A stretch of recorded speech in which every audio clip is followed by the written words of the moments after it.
ఈరోజు మీ అందరికీ ఒక చిన్న కథ చెప్తా. అదేంటంటే ఒక చిన్న గ్రామం, చుట్టూ పచ్చని చెట్లు, పండ్లు, తోటలు, సాయంత్రం వేళ చెట్లుపై వేలాడుతూ పండ్లు తింటున్న గబ్బిలాలు.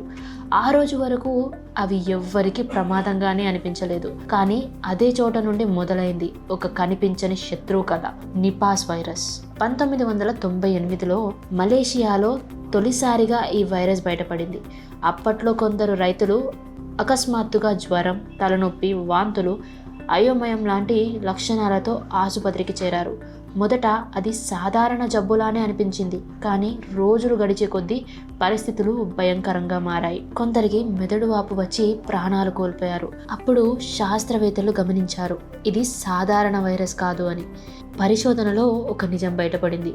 ఈ వైరస్కు సహజ వాహకాలు, అవి తినేసిన పండ్లు లేదా వాటి లాలాజలం ద్వారా వైరస్ పండులకు, అక్కడి నుంచి మనుషులకు వ్యాపించింది.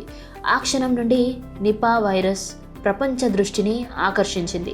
నిపా వైరస్ భయంకరమైనది ఎందుకంటే అది మనిషి నుండి మనిషికి కూడా వ్యాపిస్తుంది. దగ్గరగా ఉండటం, దగ్గు, తుమ్ము, రోగి శరీర ద్రవాలతో సంపర్కం, ఇవన్నీ ప్రమాదకరమే. లక్షణాలు మొదట సాధారణ జ్వరంలా మొదలవుతాయి. కానీ కొన్ని రోజుల్లోనే తీవ్ర తలనొప్పి, మతిమరుపు, మూర్ఛ, శ్వాస సమస్యలు, చివరికి కోమా కూడా. ఇంకా భయపెట్టే విషయం ఏంటంటే ఇప్పటి వరకు ప్రత్యేకమైన మందు లేదు, వ్యాక్సిన్ లేదు. వైద్యులు లక్షణాల ఆధారంగా మాత్రమే చికిత్స చేస్తారు. అందుకే మరణ శాతం చాలా ఎక్కువ. కొన్ని సందర్భాల్లో 40% నుండి 75% వరకు. భారతదేశంలో కూడా నిపా తన ముద్ర వేసింది. ముఖ్యంగా కేరళలో వచ్చిన వ్యాప్తులు దేశాన్ని అప్రమత్తం చేశాయి. ఒక్క కేసు వెలుగులోకి రాగానే ఆరోగ్య శాఖలు అలర్ట్ అయ్యాయి. Contract tracing, isolation, quarantine, Covid సమస్యలతో విన్న మాటలన్నీ అక్కడ మళ్ళీ వినిపించాయి. ఎందుకంటే నిపా కూడా అంతే ప్రమాదకరం. కానీ ఈ కథలో ఒక ఆశాకిరణం కూడా ఉంది. మన జాగ్రత్తే మన రక్షణ. గబ్బిలాలు తిన్న పండ్లు తినకూడదు, సరిగ్గా కడగని పండ్లు రసం తాగకూడదు. జ్వరం, అసాధారణ లక్షణాలు కనిపిస్తే వెంటనే ఆసుపత్రికి వెళ్ళాలి. ఆరోగ్య కార్యకర్తలు సూచించిన నియమాలు పాటించాలి. నిపా వైరస్ మనకు ఒక విషయం నేర్పింది.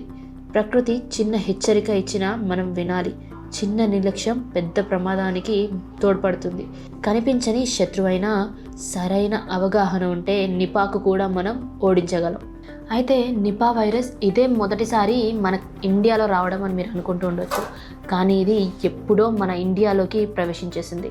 భారతదేశంలో నిపా వైరస్ మొదటిసారి 2001లో పశ్చిమ బెంగాల్లో గుర్తింపబడింది. అప్పటి నుండి ఇప్పటి వరకు చిన్న చిన్న అవుట్బ్రేక్స్ రూపంలో మారుతూనే ఉంది. అది మనకి కనిపిస్తూనే ఉంది. ఇప్పటి వరకు ఇండియాలో సుమారు 100 నుండి 110 వరకు మరణ కేసులు అధికారికంగా నమోదయ్యాయి.